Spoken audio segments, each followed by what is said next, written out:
E todos aqui estamos nessa realidade, então eu preciso contar em panorama.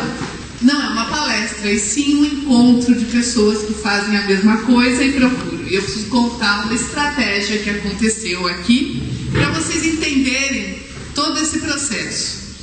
Na verdade, a Associação Paulista de Turismo Rural, há um ano atrás, percebemos uma situação difícil, porque nós somos estratégicos, nós somos entidades, nós somos representações, nós somos, quando fala, nós não estamos, o cargo não é a posição, mas é o somos, é a nossa realidade. Então somos estratégicos dentro de um processo todo. Há um ano atrás, o presidente da Associação do Circuito das Frutas vira para mim e fala assim: estou com um problema que você está me gerando. Eu falei: por que, Marcão? Está montada uma associação de turismo rural em Atibaia, que está tendo associados, meus associados. Então, isso é um panorama. Eu falei: é uma realidade, nós temos que enfrentar, porque este é um panorama estratégico. Vocês estão vendo panoramas estratégicos. Então, eu tinha 2 presidentes, uma atividade, e ficamos, isso é uma estratégia. E aí surge, entre Serras e Águas, surge essa disponibilidade de um novo núcleo. A Atrative puxa Entre Serras e Águas, e na verdade aquilo que há um ano atrás era um desconforto institucional se transforma numa estratégia de desenvolvimento setorial, com esta apresentação que eu acabo de receber como um grande presente. Uma metodologia nova, de uma nova estratégia. Então, aquele desconforto institucional se transformou num processo de governança estadual. Eu tenho um grande prazer de vê-los falando sobre isso. O panorama exige, nós estamos, esse fato contado é para dizer que é um processo de amadurecimento. Esse amadurecimento, nós somos empresários e temos que lidar com este amadurecimento. E ali, nesse caso especialmente, há uns 6 meses atrás, não podemos esquecer do papel do Convention, que reuniu na mesma sala o grupo de empresários, o Convention como estratégia de mercado, as prefeituras, e dali captou-se um novo processo empresarial. Então, este é um grande panorama. Essa é uma questão estratégica de entidade que se posiciona. Vamos enfrentar os problemas. Problemas, né? A gente enfrenta problemas de uma realidade. Era um problema. Eu tinha 2 associações, uma região. Agora eu tenho 2 associações fortes em 2 regiões que se complementam. Ambos são empresários do Circuito das Frutas, ambos são empresários do Entre Serras e Águas, e agora parceiros institucionais. À tarde vocês vão ver a apresentação do Zé, que é o presidente do Circuito das Frutas. Hoje vocês, agora de manhã, vocês viram a apresentação do Sérgio e do Zé também, que estão construindo esse novo modelo de circuito Entre Serras e Águas. E isto é o panorama do nosso turismo. Nós estamos amadurecendo, nós estamos crescendo e estamos estrategicamente nos transformando em empresários com metodologia de desenvolvimento. Aqui nós, então, eu agradeço aos outros núcleos que já estão em formação, mas nesse especialmente a minha alegria de resolver um problema real dentro de uma entidade, e de ver mais do que isso, e problema não encarem como coisa ruim. Problema é uma situação a ser encarada, certo? E ver hoje uma metodologia crescente, nascente, e a construção de um núcleo tão forte quanto, como vai acontecer com esse Circuito das Flores, como vai acontecer. Este é o real panorama do turismo rural paulista. Estamos crescendo, meninas e meninos. Bom, abro as perguntas. O Sandro, o nosso moderador, que à tarde deixa de ser moderador, quem entra como moderador à tarde é a Aventura, Associação de turismo, porque ele vem para um case também das nossas realidades. Somente, Beatriz, a provocação, o Roberto está respondendo naquele momento. Ela fez uma provocação bem interessante naquele momento do convênio. Não é provocação, não. É uma oportunidade de, acho que não ficou bem claro, o Convênio de São Paulo hoje é uma entidade estadual. A pessoa jurídica é estadual. Tanto que tem 27 cidades do estado associadas. E o que faz, essas cidades trocam experiências entre elas e usufruem de todo esse trabalho que tem sido feito na capital, e divulgação, promoção, tem acesso a todo o trabalho, tudo que acontece lá dentro, para ser aplicado em suas cidades. Mas por enquanto são só 27 cidades. Eu acho que teria que ter mais associações, né? Não sei se responde. Sim. Obrigado. Agora vou abrir para as perguntas. Quem seria a primeira pessoa interessada em realizar uma pergunta para os núcleos no período da manhã? Dou-lhe uma, dou-lhe duas, dou-lhe... Sim, precisa. A senhora se apresenta, me deu uma carona, tá? A hospitalidade dela já demonstrou. Ela me deu uma carona sem me conhecer. Muito obrigado, tá? Tá. A pergunta é que ele reclamou que ela esqueceu de São Francisco Xavier. E eu queria saber das 13 cidades, ele falou só 3.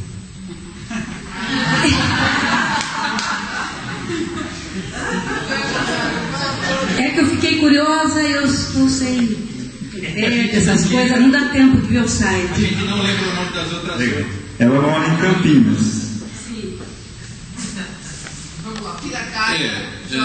Nós até durante a apresentação, né, nós vimos uns mapas, né, falando, puxa, esquecemos de trazer o nosso mapinha, né? Pede ajuda para o universitário, tem um Cacá. Por favor. Bom, nós temos... mas vamos falar, entre Serras e Águas é Guarulhos, Mariporã, Atibaia, Joanópolis, Piracaia, Bragança Paulista, Vargem, Jarinu, Perdões, Joanópolis, Tuiuti, e Pinhalzinho e Pedra Bela. Ok, acho que não esqueci nenhum. É uma santa ceia, então. Tá? É muita. Isso. Mais alguma pergunta? Tá bom. Primeiro aqui, depois nós passamos para o nosso amigo lá da Tupuá. No caso, bom dia, eu sou Frederico, eu sou de Morungaba. No caso, Morungaba faz parte do circuito das frutas, né? E no caso, eu queria depois conversar com vocês com calma para entender um pouquinho melhor desse novo núcleo, que eu tenho interesse talvez até de trocar experiência com a minha propriedade lá, que a gente está começando agora com essa parte de turismo rural. E eu queria saber, no caso, como o Tuiuti já faz parte desse projeto, eu queria saber se Morungaba também poderia fazer, já sendo integrante do circuito das frutas. Há alguma...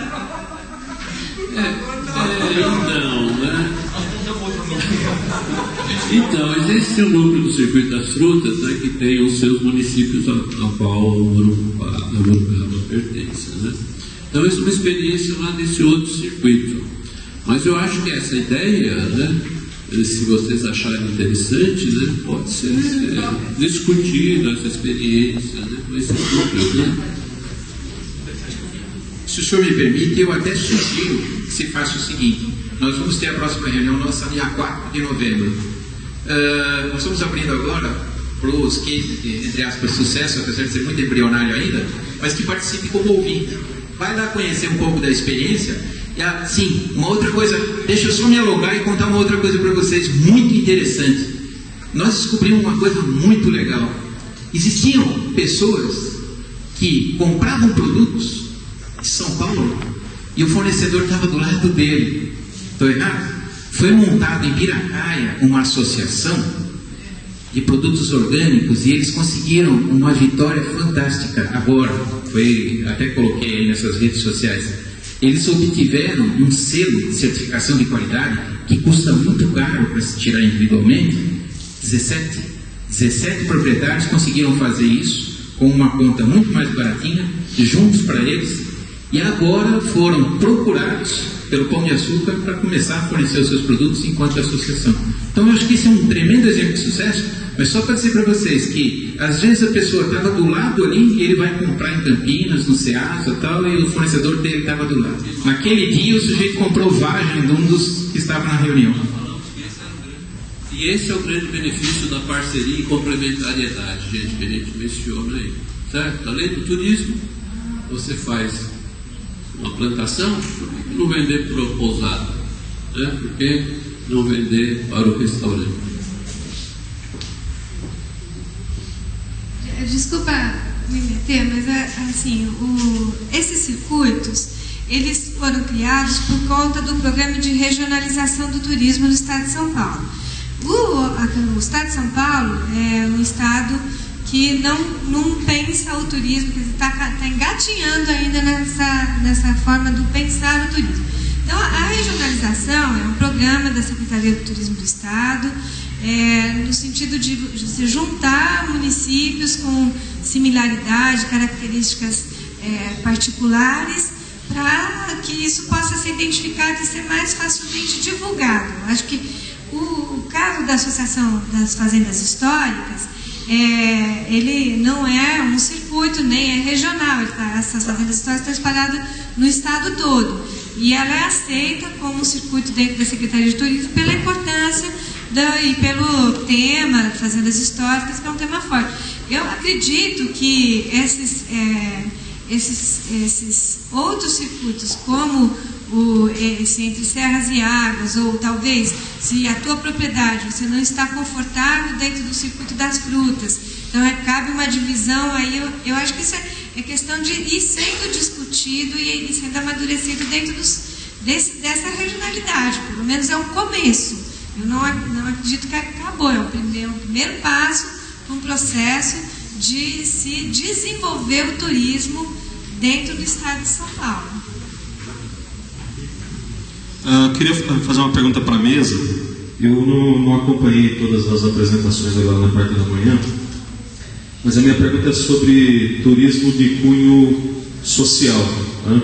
Eu entendo, por exemplo, que quando a gente incentiva a agricultura familiar através de projetos ou programas de turismo rural, tem um certo cunho social nisso. Ou quando a gente incentiva a visitação a um quilombo ou a um assentamento, enfim, eu queria saber se tem alguma experiência concreta sobre isso que a Abratur identificou, ou entre essas pessoas que fizeram a apresentação, esses núcleos que fizeram a apresentação aqui na parte da manhã.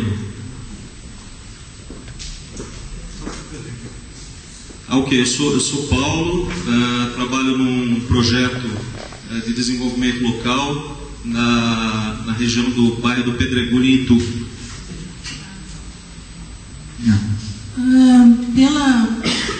Na região do Vale do Paraíba, a gente trabalha muito com o turismo de base comunitária.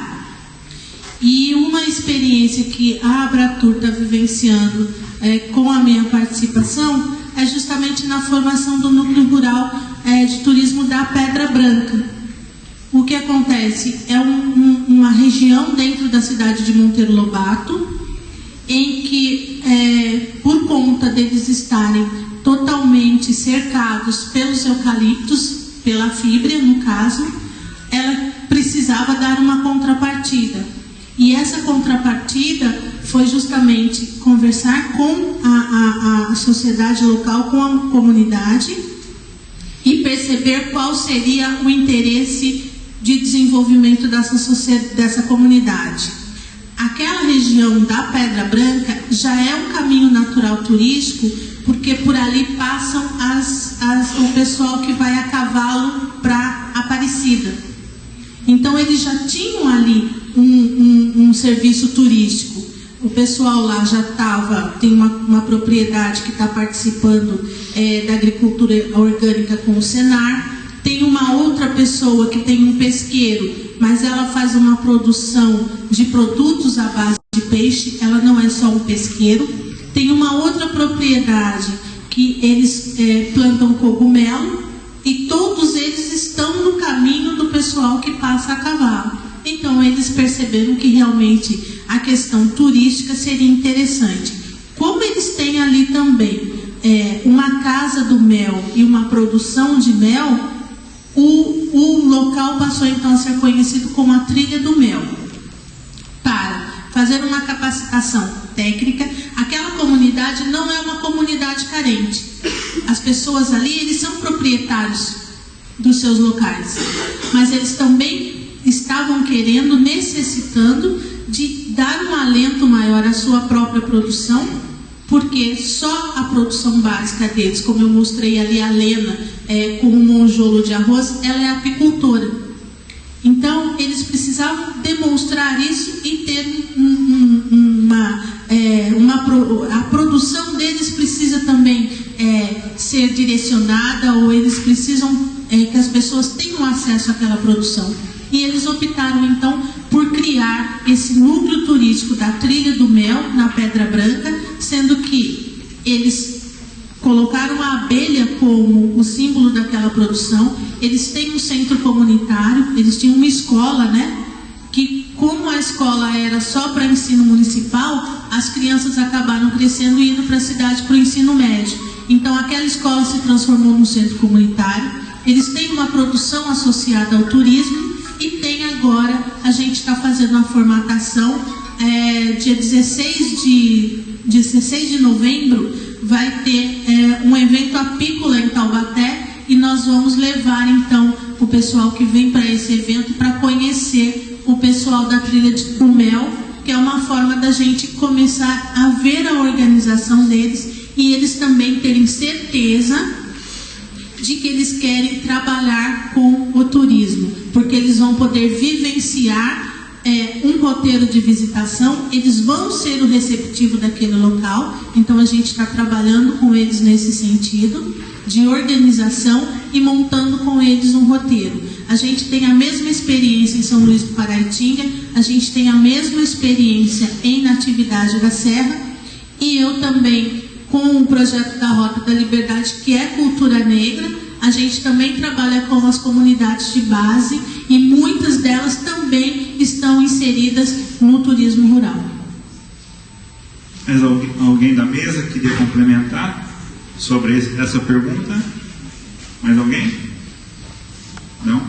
Vou abrir para mais duas perguntas por causa do horário, para a gente tentar, às 2 horas, retornar com a segunda parte do dia de hoje. Mais duas perguntas, mais alguém interessado em fazer uma pergunta? Ok? Por favor, se apresentar. O meu nome é Elias, eu sou professor de História e especialista em ecoturismo e residente em Vinhedo. Para a mesa também, muitos do que eu ia perguntar já foram respondidos, mas do ponto de vista dos aspectos culturais dentro da atividade de turismo rural, quais é o principal desafio que vocês têm, que vocês sentem nessa questão do resgate da cultura, da memória, que isso não se transforme só num aspecto pitoresco ou folclórico, né, mas que ajude também na manutenção e preservação da nossa cultura, e que seja um aspecto importantíssimo da atividade turística, transformando ela numa atividade bastante singular, né? A busca dessa singularidade, né? Que quando um viajante sai de um lugar para o outro, ele em geral vai buscar essa singularidade. Infelizmente nós paulistas temos bastante tradição, bastante memória, mas isso deveria ser ensinado na escola, que infelizmente não é. Em alguns estados isso já é feito, né? Mas a nossa cultura está no ar, né? A gente sente, respira. Eu queria uma pergunta para a mesa: como é que vocês lidam e as dificuldades e os avanços desse resgate da cultura, da memória, como uma parte, né, importantíssima da atividade do turismo rural? Olha, eu vou responder por Socorro, que tem uma realidade da pequena propriedade, e eu vou até me unir aos rapazes aqui que fizeram esses rapazes, né? Não, mas é em benefício próprio também. Diminui aqui. É o seguinte, olha, Socorro, a característica da pequena propriedade, ela nasceu no século XIX, então era a última estação da Bugiana, e não só a última estação da Bugiana, era o período já em declínio do café, logo depois veio a crise, né? Então, a pequena propriedade de Socorro focou o seguinte: nós não temos grandes fazendas, nós não temos grandes propriedades, mas nós temos a grandeza do passado, da simplicidade do passado. É isso que as propriedades de Socorro resgatam. E a gente ouve muito assim: isso é a casa da minha avó, isso é do jeito que a minha avó fazia. E essa origem italiana, portuguesa, mas principalmente italiana, que veio com o café, é esse o resgate histórico mais importante, que é o cotidiano, e que levanta a autoestima das pessoas. As crianças veem isso, porque não é tão passado assim como ele disse, nós não temos 3, 4, 5 gerações, né?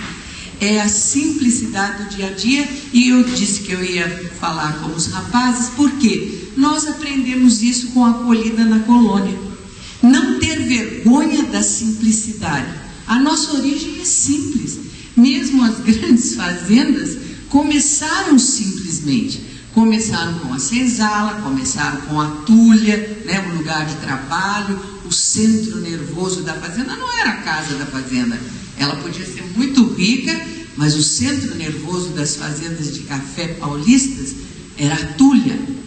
Era ali que eram os batizados, os casamentos, os enterros, os bailes, assim como se amontoava e se embarcava o café.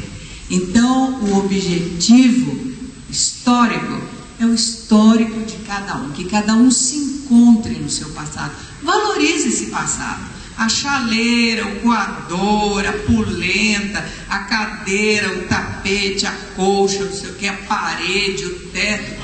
Isto é, né?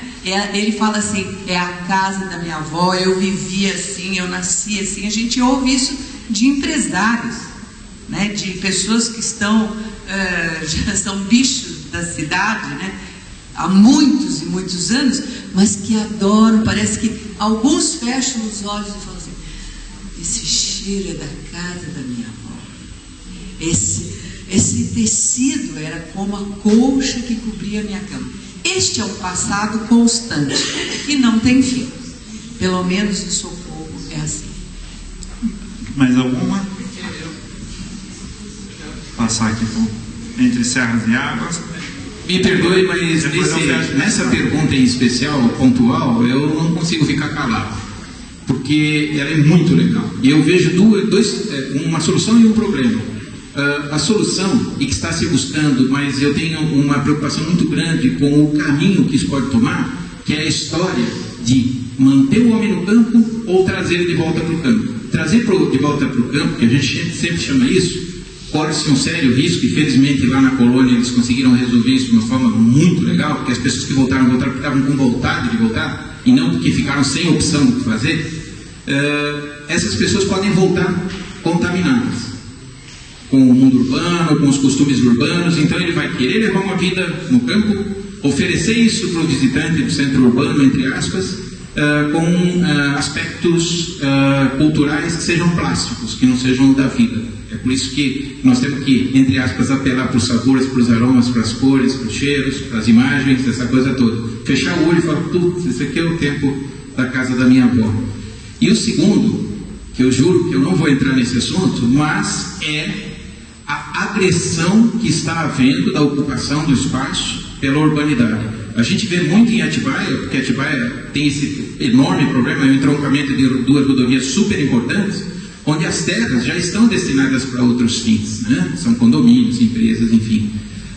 As pessoas que estão começando a nos visitar estão começando a vir com uma sede, que é uma sede um pouco diferente, talvez, do que até o próprio turismo rural pudesse oferecer, é uma sede da história de viver, tinha aquela forma de desenho animado, né, da vida no campo, como, é daí que sai o leite, nossa mãe, eu vi a galinha fazendo cocô e saiu um ovo.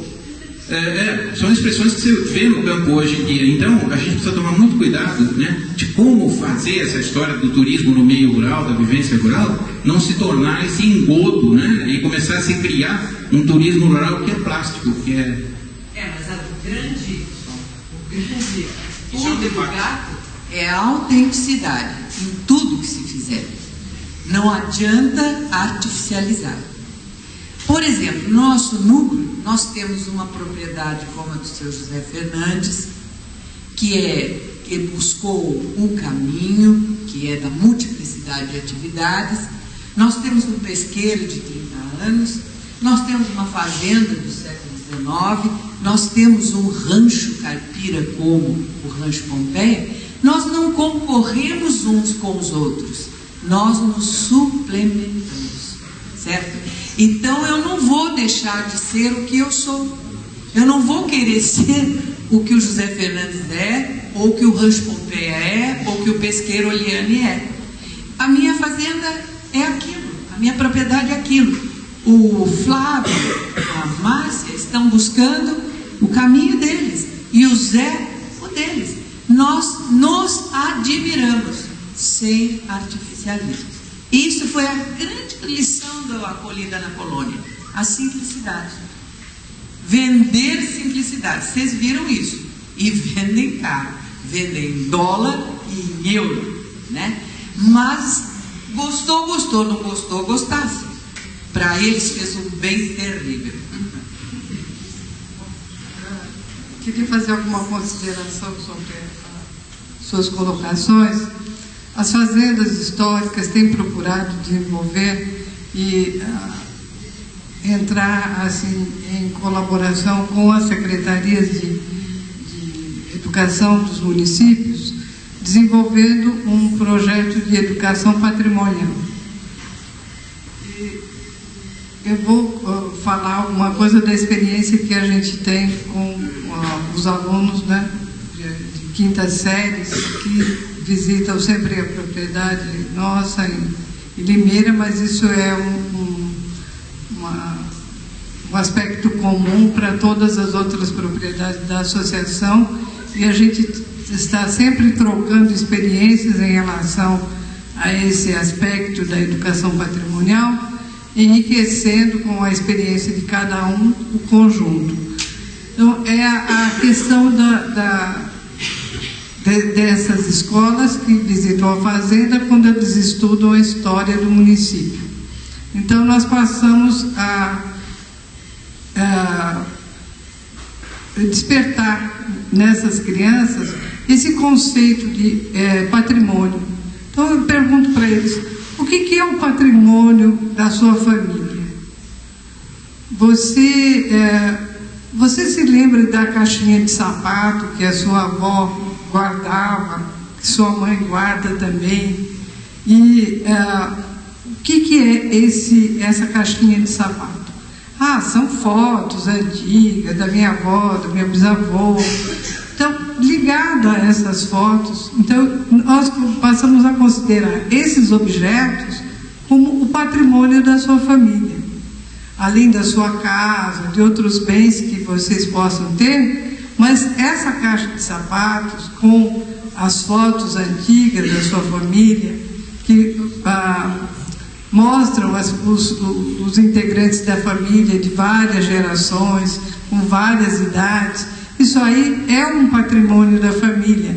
E a partir dessa consideração, a gente passa a conversar com eles sobre a história da sua família. Como que vocês vieram? Como é o seu nome? Então, sempre a maioria é de italianos, descendentes de italianos. E aí a gente vai estabelecendo uma conversa com as crianças, e isso aí sempre traz assim muito resultado, porque cada um começa a contar histórias, e pedimos a eles que ouçam os avós, as pessoas mais idosas, sobre as experiências delas, de onde vieram, o que as pessoas a que ofício eles se dedicavam. Então, isso aí vai enriquecendo de uma forma muito gratificante esse diálogo entre quem está recebendo e os seus visitantes. E é um ponto para o início da educação patrimonial. Acho que é bem interessante. Agora, para a última pergunta, bem rapidinho, porque acho que está todo mundo com fome, né? Para nosso brunch rural. A última pergunta.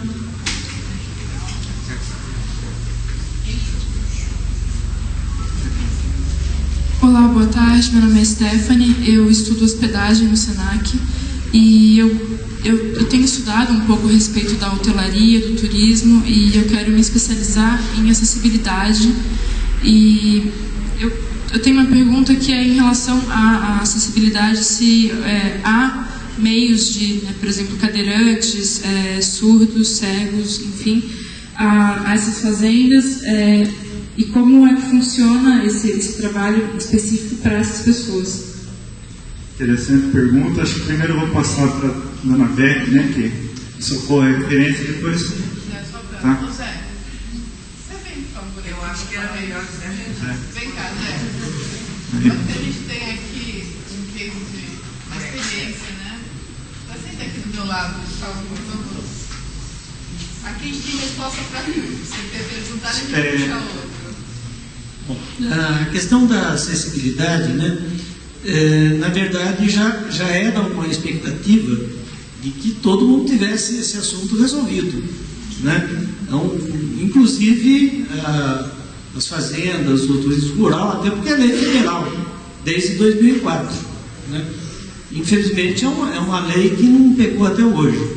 Mas, bom, a experiência que a gente tem lá em Socorro é que é totalmente possível se desenvolver a acessibilidade no meio rural também. Apesar das dificuldades que você pode ter em locais de declividade, com montanhas, coisas desse tipo, mas a experiência que a gente desenvolveu lá em Socorro foi exatamente para vencer essas barreiras de acessibilidade no meio rural, usando coisas simples e mais baratas, porque o grande problema de você acessibilizar locais, num primeiro momento, foi, primeiro, a gente encontrar coisas fáceis de serem feitas, né?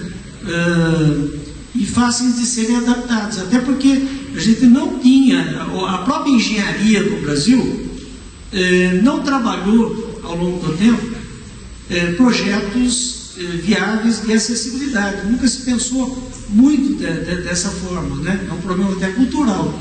Então, o que a gente tentou fazer lá é exatamente criar situações, por exemplo, é obrigatório corrimão em rampa. Se for fazer de inox é caríssimo, mas você pode fazer de bambu, né? Ou pode fazer de madeira muito simples e atender a norma que a lei manda. Então, é possível sim você acessibilizar, não só com rampas, mas com corrimão, com plaquinhas. Hoje foram desenvolvidas placas, inclusive o mercado está bem desenvolvido já nisso. Placas que podem ficar no tempo, em braille, em alto relevo, né? E tem uma porção de coisa. E tem toda a questão da comunicação, né? Até sites em braille hoje tem tecnologia para isso, né? Tem muita coisa hoje já desenvolvida. Então, no meio rural é totalmente possível fazer isso. Nós temos aqui um exemplo, que é uma parceria muito forte que a gente fez com a Charretes de Atibaia. Hoje um tetraplégico, que é a limitação mais forte que tem na parte de pessoas com deficiência, ele pode andar a cavalo em celas com encosto e cinto de segurança, né? Você pode subir num trole, uma total autonomia, porque debaixo do trole saem rampas, né, que a cadeira de rodas sobe em cima, se prende essa cadeira de rodas em cima do trole e você viabiliza um passeio numa propriedade rural dessa forma. Assim como nós desenvolvemos na Socorro a possibilidade de tetraplégico descer de tirolesa, de rápido, de boia-cross, tudo isso é possível hoje, né? E na verdade isso foi... por que aconteceu isso? Porque nós paramos e refletimos soluções para que isso acontecesse. Então, No meio rural, tudo isso é possível e a gente recomenda, porque o número de pessoas com deficiência no Brasil é tão grande que é um mercado enorme, até para quem quer, na verdade, se especializar e está podendo atender esse segmento, né, das pessoas com deficiência. Não sei se respondeu. Mais alguma pessoa da mesa gostaria de complementar? Acho que não, né? Tá. Bom, eu gostaria de agradecer a todos, finalizar e dizer assim, que essa mesa composta e que a mesa da tarde que vem com as outras regiões é assim, nós de fato ainda temos uma coisa na ruralidade, nós acreditamos muito no que fazemos e gostamos, então obrigada por vocês estarem aqui. Existe uma ação nova que vai ser as boas práticas do turismo rural, que é um novo modelo que a gente está adotando, e isso é importante que vocês também participem. Muito obrigada. Temos agora enche o bucho.